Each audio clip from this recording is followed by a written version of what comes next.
So we'll start with the guy who got things going. A lot of people in LA might not know about him. Walt Disney. Around this time, he was stationed in Kansas City. He was doing laugh-o-grams. That was his thing. He was doing these cartoons, but they were failing but quick. They were not doing well. They were very it was like watching an animated Charlie Chaplin, which I love. Yeah. His brother Roy was already living in LA because he had tuberculosis and the air in LA was good to him. Boy. Like Kinney. Like Albert Kinney.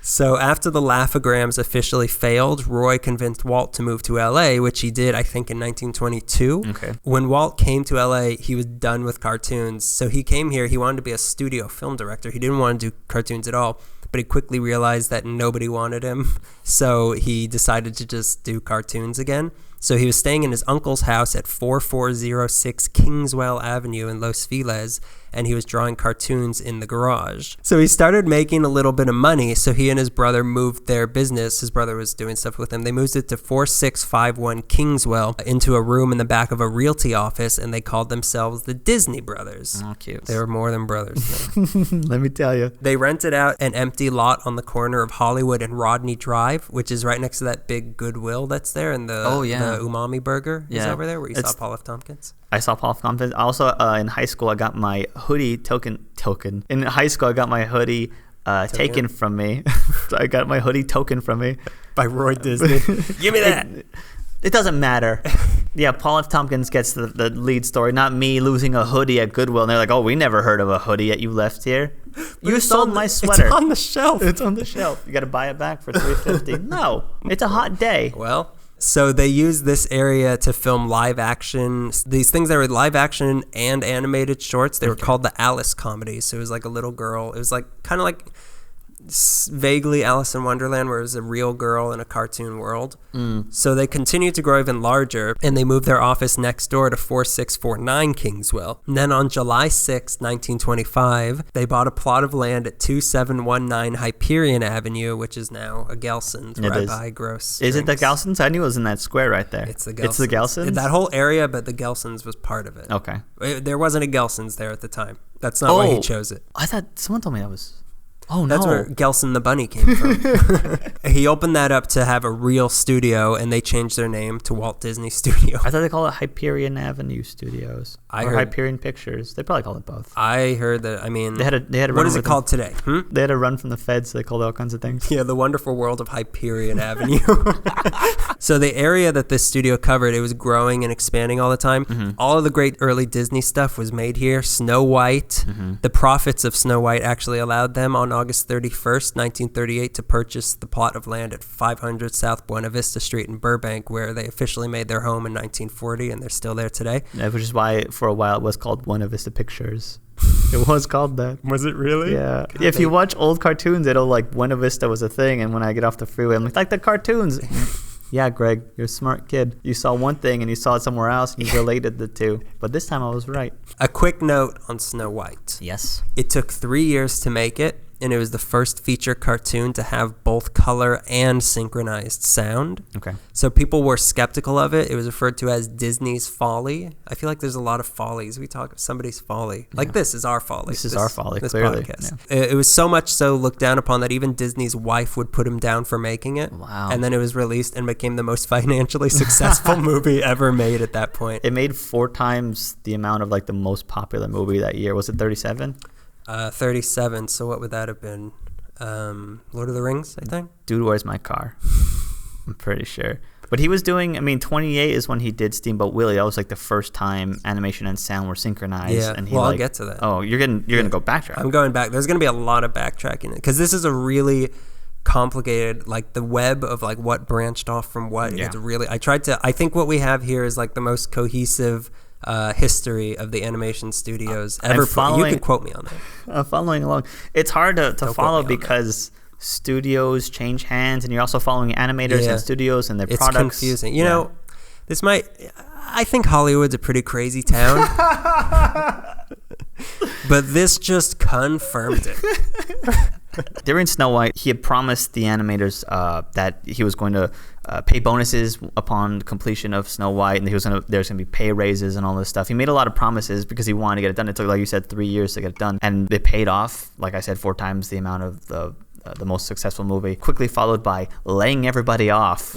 He reduced the staff from like 1,200 to around 694, and he just wanted to clean house. He wanted to get rid of I bet he specified that number also. He wanted to get rid of what he called the chip on the shoulder boys and the world owes me a living lads. Like, he was just getting rid of everybody. Yeah, poor people.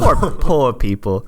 So yeah, he just cleaned house, and in 1941 they had a strike while they were doing Dumbo, and the people striking had signs with like Pluto holding a bone, like, we have a bone to pick with Disney and stuff like that. Like, a lot of people say it's like I don't know if it's like a loss of innocence, but Disney really didn't trust those people that walked away, and he was very I don't want to say angry, because you don't want to think of Disney as being an angry person. No, I don't. But it definitely rubbed him the wrong way. For it to settle, he had to leave town and then let the heads of the animation studios kind of work it out with all the laborers. He went into cryogenic freezing hibernation for a few years. But it wasn't just about money too. It was about like creative restrictions, because he was such a daddy on the productions, on all the shorts and everything with Mickey. He really stifled creativity. I think Chuck Jones said like work was slowing down, I think, at Warner Brothers, so he was looking for work other places, and he knew Walt a little bit, so he's like, can I come aboard? And Walt's like, sure, but you know that I'm boss.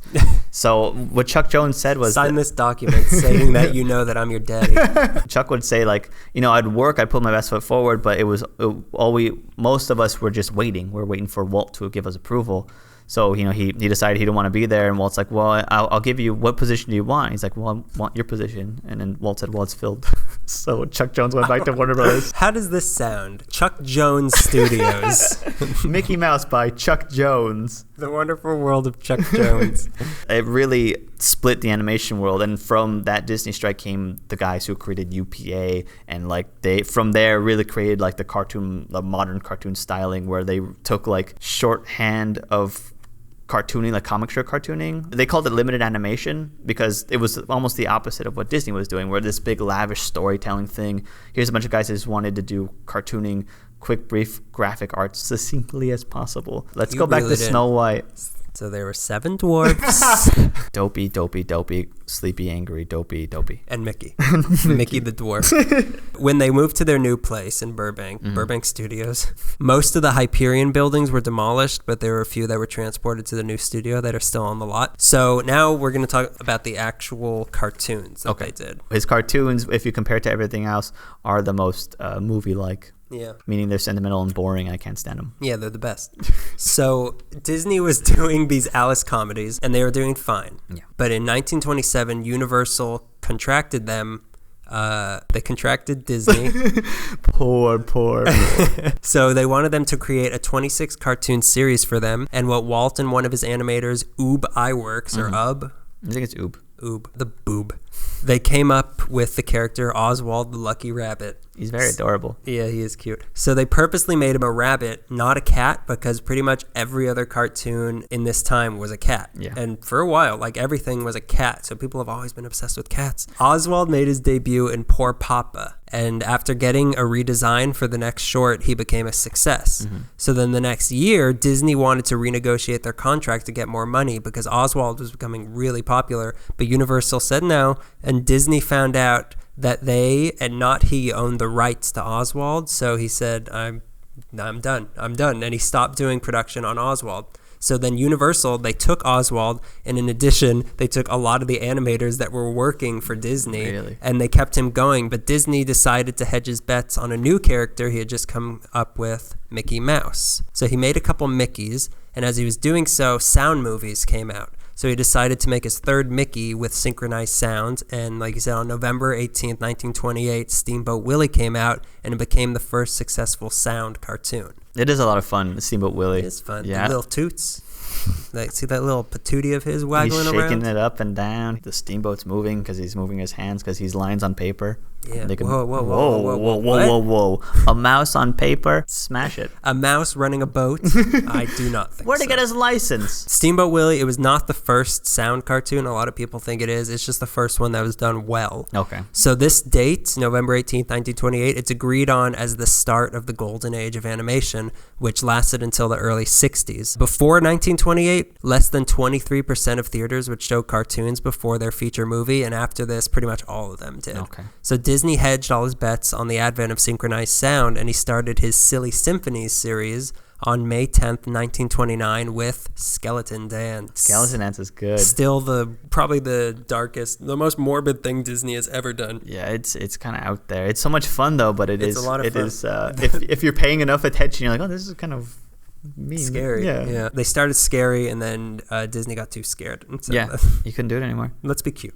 Let's be cute, guys. So in these silly symphonies, the sound was the point of the cartoons. Yeah. The movement on the images on screen matched the beats of the music in a really satisfying way, and this sort of production, it became the Disney trademark forever. Yeah. It was this series that showed the world that cartoons could be art. I read somewhere, and I totally agree that, if you look at the Fleischer cartoons, they're very surreal, and they got animals running around, but they're really testing the limits of animation. It's a brand new medium, so they're seeing what they can get away with. And then so Disney, not so much with silly symphonies, but more with his features, kind of like make it story time. They add music, and they're making it more real. They're adding a lot of realism. Like you said, what can we make do the Oogie Boogie? Exactly, Oogie Boogie. What can we make do the Jitterbug? The Jitterbug. Yeah, what animal? Okay, yeah, we'll get a pig doing a Charleston. There's some owl or whatever doing a Jitterbug. It's fine. It'll be funny. Make a couple bucks. That'll be it. Disney went on to make 75 total silly symphonies from then on, from then until 1939. The last one they did was The Ugly Duckling, which it was. And in 1932, Disney signed a deal with Technicolor, and he made the first color cartoon with flowers and trees. Oh, yeah, and then for the next 2 years, Disney owned the patent on Technicolor, so he was the only person who could make color cartoons. He really knew how to manipulate the American government. Flowers and Trees, it was the first cartoon to win an Oscar in the newly created animated short category. Yeah. Disney went on to win the Oscar in this category every year for the next 7 years. But to be fair, most of the competition in the category was from other Disney cartoons. But what's the word? Monopoly? Is that the word? That's a Parker Brothers game. Sorry. In 1940, Disney lost the Oscar for the first time, but that's just because they were busy making Pinocchio and Fantasia. But I guess also the strike that was the same time as the strike, so it probably crippled them a little bit. I was going to say they lost a lot of people, but no, he threw them away. Yeah. They really shouldn't have walked down on Disney like that. In 1941, Disney regained the Oscar, and he also made Dumbo. Then the next year, they won the Oscar again and made Bambi.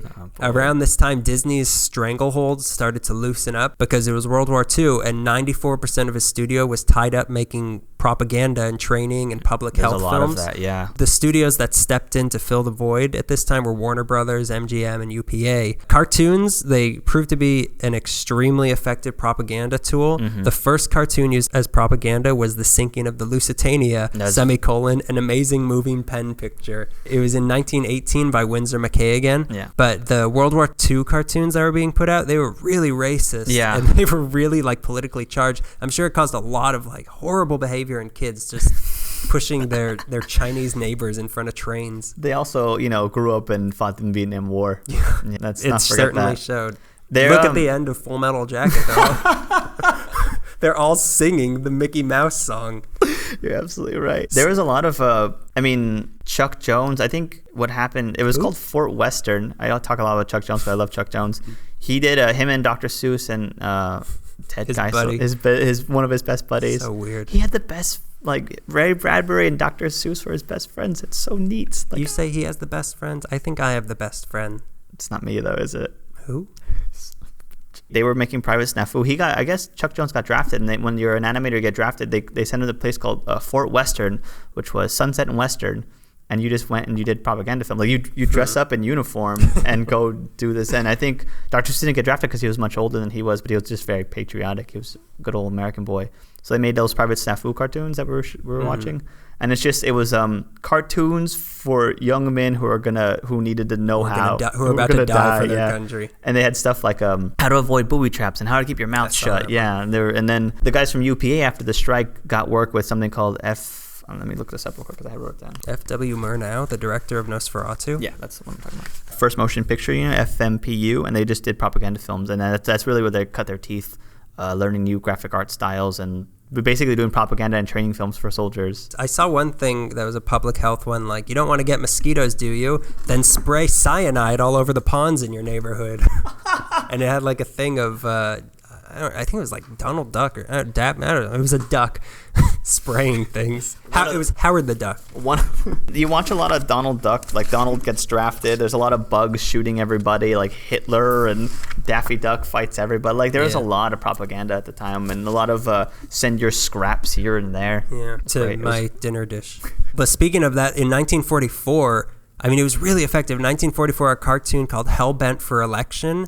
It was made to persuade people to vote Democrat in the election. It was so successful that both parties agreed never to use animation again. Wow, to get votes. really? Yeah. I saw that, I think, last night. Chuck Jones did it with the UPA guys, and I love the train that looks like FDR.